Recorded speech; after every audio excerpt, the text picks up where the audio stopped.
Olá, tudo bem com vocês? Eu sou Clarissa De Franco, você está no Persé no Caminho dos Sonhos e nós vamos interpretar o sonho de uma sonhadora do gênero feminino bem conhecida, sou eu mesma. Eu tive esse sonho já faz muitos anos, quando um dia antes do parto do meu filho, do meu primeiro filho, chamado Daniel. Bom, vamos lá.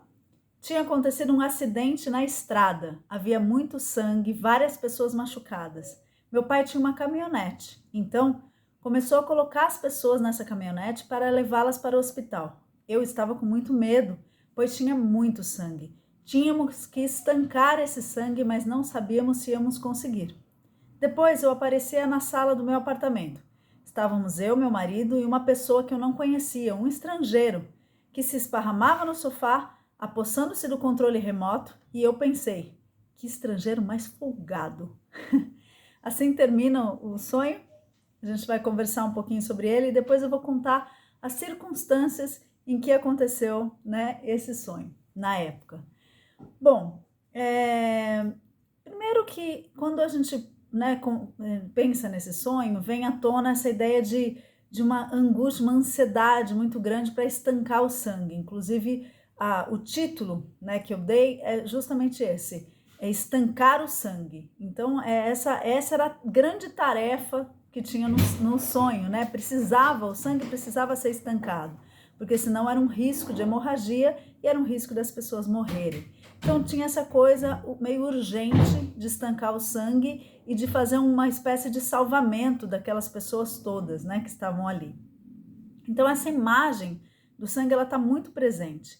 Outra emoção muito forte é mais para o final, quando aparece o estrangeiro folgado que se aposta do controle remoto, né, que fica lá esparramado no sofá. É uma emoção de raiva, um pouco irritação, né, essa coisa de caramba, né, tipo que folga. Então essa dimensão de primeiro angústia, ansiedade e um sentimento de que tem algo, tem uma tarefa de salvação para fazer. E a segunda parte, essa mais assim de raiva e irritação, né? Bom, além disso, né, quem que aparece nesse sonho? Aparece o pai, né, o pai, essa sonhadora, no caso sou eu, né, mas uma sonhadora, o pai, as várias pessoas, que aí elas não têm uma cara definida, uma identidade definida, são pessoas que sofreram um acidente, que estão ali, e um personagem muito central é o sangue, né, o sangue é um personagem bem central nesse sonho. O estrangeiro folgado e o marido, né? Esses são os papéis. Então, vocês podem ver que esse sonho está cercado de papéis muito masculinos, né? Pai, marido, estrangeiro. Somente a sonhadora que é do gênero feminino. O resto é tudo do gênero masculino, fora as pessoas que o gênero não interessa tanto, né? As pessoas acidentadas.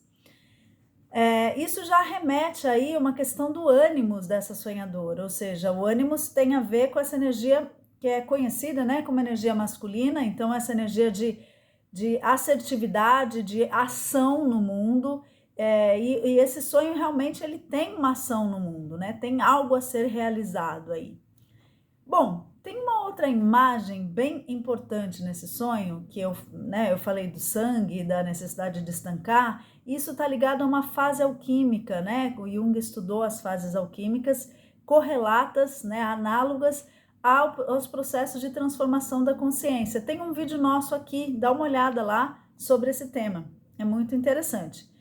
A fase que representa esse sonho é coagulátil, que é muito interessante de pensar justamente esses processos de transformação de algo que está em estado líquido, né, ou um estado líquido, mas não como água, um estado lamacento, né, transformar a lama em barro, num barro mais estruturado, né, essa ideia dos mitos de criação, do barro fez-se Adão, fez-se o ser humano, né, então essa ideia de que o líquido ele vai tomando forma, ficando mais denso, até que a gente consegue estruturar uma forma mais clara, né? E isso acontece com a lama, né? Que vira barro e que vira depois uma pedra, né? E isso acontece também com o sangue. O sangue ele vai ficando num processo mais grosso, ele cria coágulos, né? E essa imagem da coagulate, ela é muito importante e ela remete a um processo da gente concretizar materialmente as coisas que a gente quer. Então, primeiro a gente precisa ter consciência do que a gente quer para depois concretizar. Eu vou dar uma lida em uma descrição de coagulate aqui para vocês que eu acho interessante. Coagulate é uma operação química do elemento terra. Envolve o processo de transformar um líquido em um sólido. Mitos de criação indicam que do barro, uma substância que envolve água e terra, fez-se o ser humano. É um processo de criação e nascimento, de concretização daquilo que antes, insolútil, estava em estado embrionário. Ligada psicologicamente à função sensação, essa fase alquímica envolve dar forma ao que se quer. Por meio dos 5 sentidos, de maneira prática, concreta, com o chamado pé no chão. É preciso se responsabilizar por cada etapa do processo e assumir concretamente o que se quer. Pedras, lama, construção e barro costumam representar a coagulate, que materializa as primeiras expressões de uma consciência reformada, que passa a fechar feridas e olhar para novos desejos. Para que uma nova forma se estruture, é preciso compreender o que quer e afirmar a própria vontade, sem medo dos julgamentos externos e com muita firmeza para construir uma nova realidade.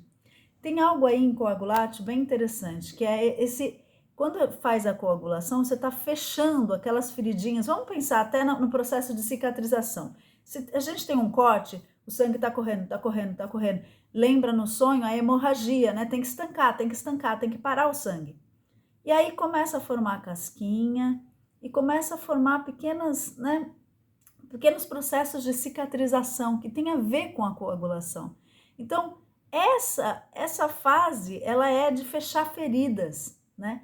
Fechar feridas para coagular e aí construir uma nova pele, né? Construir uma nova etapa aí de troca com o ambiente. E assim é nos processos também da mente, da transformação da consciência. A gente constrói, né? A gente fecha feridas, né? Põe aquela capinha que não vai ficar toda hora sangrando, chorando. Põe aquela capinha e aí para ir para novos caminhos, construir novas etapas do aprendizado. Enfim.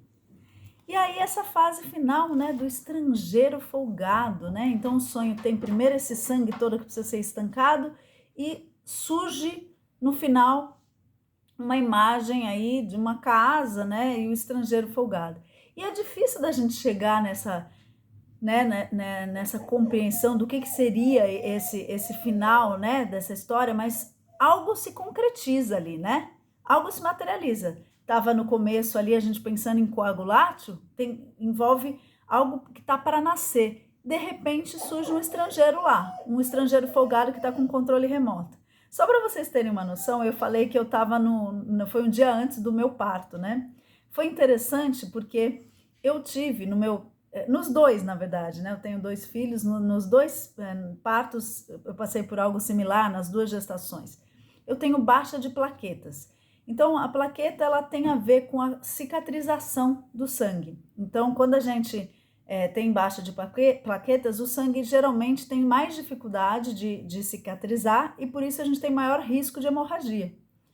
Eu não sabia disso. Fui passando minha gravidez, quando foi no finalzinho da gravidez, eu estava de 8 meses, eu fui no médico, ele olhou meu exame e falou assim, nossa, você tá com a plaqueta baixa aqui, né? Você já sabia, já estava assim? Eu falei, não sei, não sabia de nada disso, né?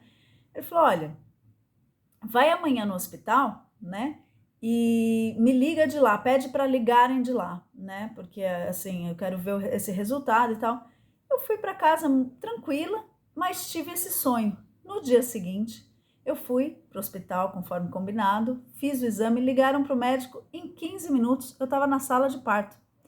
Isso é com um mês antes do que seria a data para o meu filho nascer. Por conta dessa questão de risco de hemorragia, a gente teve que adiantar o parto, fazer antes. E aí, olha só que interessante, eu tinha o tempo todo esse risco de hemorragia mesmo, de que o sangue não fosse cicatrizar, então toda hora ia alguém olhar como é que eu estava, minha cicatrização, levar bolsa de sangue, tinha bolsa de sangue preparada para mim, por conta desse medo. Então, era todo um risco, né, do sangue não estancar, né, e não parar e a hemorragia correr solta. Isso é muito interessante que o meu inconsciente elaborou isso desse modo, né, como um acidente, que as pessoas estavam sangrando muito e aí precisava parar esse sangue, né? Então o meu inconsciente trouxe essa imagem e ao mesmo tempo, olha o processo de coagulate, ó, precisa coagular, precisa coagular. E o que que vai nascer dessa coagulação, né? Quando concretizar e quando coagular, o que que vai nascer? Nasce meu filho, que é esse estrangeiro folgado que pega o controle remoto e vai se esparrama no sofá e vai assistir o que ele quiser. Então é muito interessante, né? Porque aí meu filho se tornou esse estrangeiro, né? Esse estrangeiro folgado. Filho, te amo, meus 2 filhos, amo vocês. Mas teve isso, essa imagem. A gente vê o quanto o inconsciente, a linguagem do inconsciente é poderosa, né? Nossa, é muito interessante como foi sendo elaborado tudo isso que eu estava vivendo, que eu nem sabia direito, eu nem sabia o que, que era baixa de plaqueta, não tinha nem ideia. E, de repente, tudo isso meu inconsciente já estava captando ali, já estava entendendo que eu corria risco de hemorragia, que eu precisava coagular para ter o nascimento do meu filho.